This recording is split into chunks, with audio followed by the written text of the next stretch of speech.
beer by the time I perform, but I don't mind performing a little early either. You get stage time however you get it. Oh, well, always things going on in my life.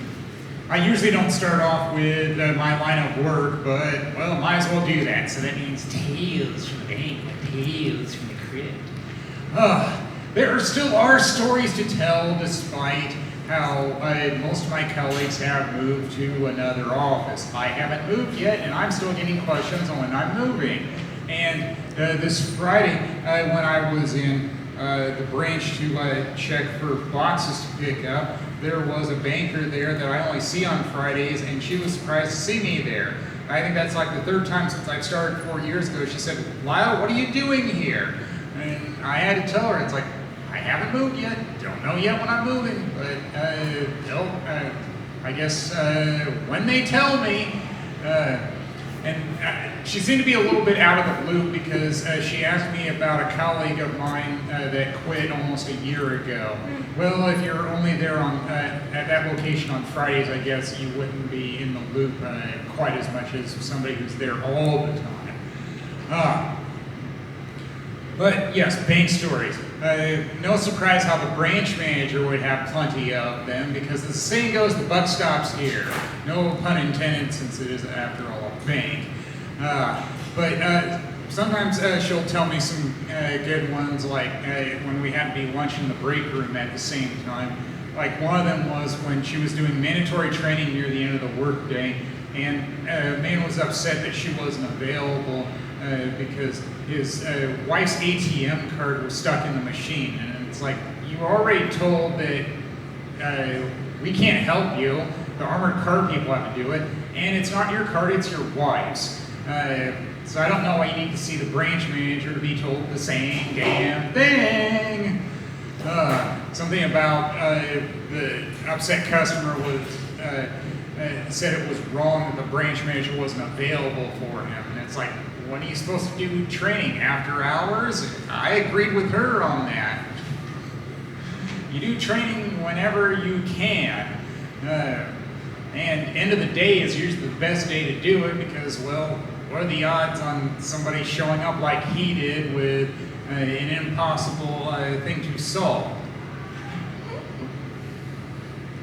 Oh, and one thing I witnessed myself, I probably witnessed more weird things in the branch if I was in there more, but it's usually a case of, all right, nothing to pick up, so I'm gone quick. So as for the aforementioned banker who would say, what are you doing here? And it's like, you know me, I'm not here for long no matter what, so I couldn't understand what the problem was the first time when she said that. But yeah, when I was checking for packages, I noticed that a lady came in with her kid, and the kid was pretty contrary. She was blocking my way from leaving the branch area, the employees only door, and the kid kept saying, I need to pee, and it's like, well, all the more reason to give you space. But then later on, the branch manager said that she was looking for a mop and a bucket, and it's like, I don't know where that is. Where's facilities? Where's janitorial? I've used a wetback before the toilet overflowed. And I'm thinking, I don't know if Contrary Kid and the mop was related, but it wouldn't surprise me at all. Oh. And yes, more than just work goes on in my life because, of course, I still have the downtime, and I like getting that started as early as possible. Of course, with sending out overnight checks, then nobody complains about the check being late. I sometimes stay a little extra so that is caught up. But Saturday I was double booked. I didn't mind for events. One of them was a Fringe Festival volunteer training. I had a role in Fringe a number of years ago, and I like getting in free with my artist pass. So I found out that the way to keep getting in free to shows is to work the event. No surprise, like when I was equipment manager of my high school's football team. In this case, it means ushering. So it's like, all right, do the ushering shifts early on and then see the shows I want to see later on. And I liked one policy that they told us about, at least this year. I'd like to think that was the case in previous years, but I don't recall for sure.